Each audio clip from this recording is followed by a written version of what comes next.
Mga kabombo at mga ka-startation, bago ho tayo umusad sa iba pang malalaking balita ngayong tanghaling ito, kapiling natin sa ating linya ng komunikasyon ang isa sa mga opisyal ng Securities and Exchange Commission, si Commissioner Rogelio Quevedo ng Securities and Exchange Commission. Magandang araw po ang aming pagbati mula sa Bombo Radio Philippines, si Bombo Dennis Hamito po ito, and together with me si Bombo Jaira Hangayo. Nais po naming makumusta lamang kayo dyan sa tanggapan ng Securities and Exchange Commission, lalo't ngayon ay marami ang mga nagsulputang issue, mga kumpanya na pinatitignan at pina-verify ang kalagayan ho ng mga ito. Unang-una, pagbati muna, Commissioner, welcome to the program. Salamat sa pagkakataong ito na makapanayam kayo ukol sa Securities and Exchange Commission. Sabi ko nga, ito ang wonders of technology. Pwede na ang remote interview kahit sa ang parte ng mundo. Yan din ho ang sinasabi ko nga na ginagawa ng Securities and Exchange Commission. We have been trying to be fully digitized. I see. Okay. Ano po ang focus ngayon ng Securities and Exchange Commission? Meron ba kayong mga namomonitor na naman na mga scammer na atin hong ina-actionan, Commissioner? Ang Securities and Exchange Commission ay hindi lamang registrar ng mga korporasyon. Alam mo, pagka ikaw ay magre-register ng iyong business na korporasyon ang pinakamagandang medium dahil dito sa tinatawag nating limited liability. Ang SEC ay meron ding enforcement ng mga laws natin on securities fraud.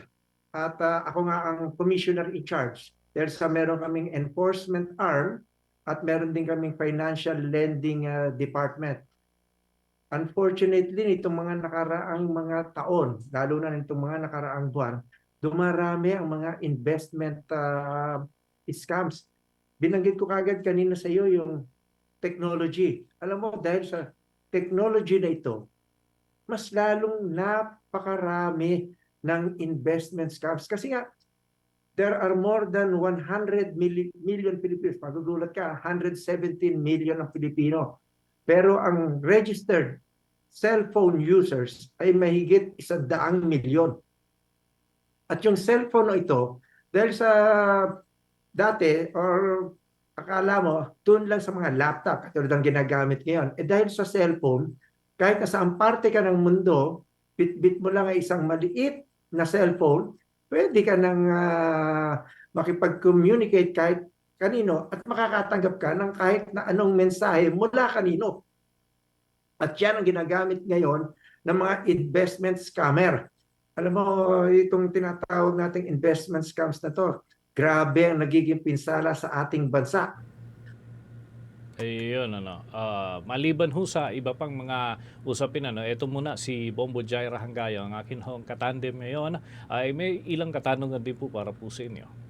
Commissioner, sa lawak po ng enforcement ninyo at paghahabol ng mga scammer, mayroon po ba kayong nagagamit na Intel Fund? Nitong mga nakaraang panahon, maraming allergic diyan sa intelligence fund. Kaya hindi nagagamit ng Securities and Exchange Commission ang intelligence fund. Yan ang aming limitasyon kasi na-approve yata last year 1 million pesos para sa Securities and Exchange Commission para sa enforcement. Ang na-release lang sa amin mga 450,000 for 1 year. At yung pondo namin for this year na 1.8 million funds na na-appropriate pero wala pa rin nare-release sa Securities and Exchange Commission. So we are using actually our resources on artificial intelligence para makapag-monitor kami. Pero syempre, wala kaming mga pambayad ng assets, wala kaming yung mga usual expense. Kaya sasabihin ko sa iyo, ang intelligence fund ay hindi nagagamit ng Securities and Exchange Commission para sa enforcement. So may mga hinahabulin po ba kayong gambling firms? Nais naming malaman kung may nakasuhan na po ba kayo? Bago tayo pumunta dyan sa mga gambling, puntahan muna natin yung una nating pinag-usapan kanina, yung investment scams. Alam mo, yung mga investment scams, sa ngayon, merong 250 kaso all over the Philippines na na-file ang Securities and Exchange Commission sa Department of Justice. At mahigit kalahati rito ay naisampa na ng Department of Justice. At ang pinaka-prominent na babanggitin ko sa iyo dito ay yung kay MFT Group of Companies, kay Mikatan. Bagamat masasabi natin na si Mikatan ay nandoon na sa Amerika raw, at pero we have also filed criminal charges doon sa kanilang mga auditors, yung external auditors. So hindi lang sa mga board of directors nung MFT. At ang halata mo yan, yung pangalan ng company, MFT Group of Companies, kay Mikatan yun.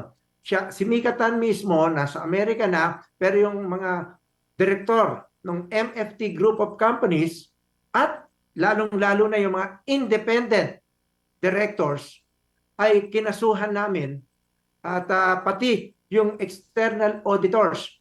Yung external auditors, yan ang dapat inaasahan natin na nagbibigay ng audit at naniniwala ang publiko na ito ay dumaan sa scrutiny sa pag-iimbestiga ng mga auditors, ng mga certified public accountants na totoo ang mga statements, financial statements. Nakita namin na yung external auditor ni MFT ay naging pabaya sa kanyang tungkulin, kaya finailan din namin ng criminal charges pati ang mga partners nung external auditor. Nakalulungkot na yung external auditor na ito ay kasama pa naman sa Big Four top accounting companies in the world. Ay sigo.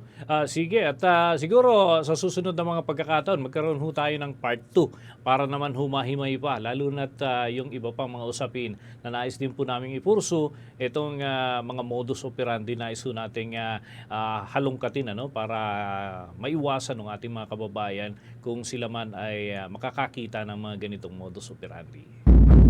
Maraming salamat. Nakausap po natin mga kabombo si Securities and Exchange Commission Commissioner Rogelio Quevedo sa pagkakataong ito. At tuloy tayo sa iba pang bahagi ho ng ating balitaan.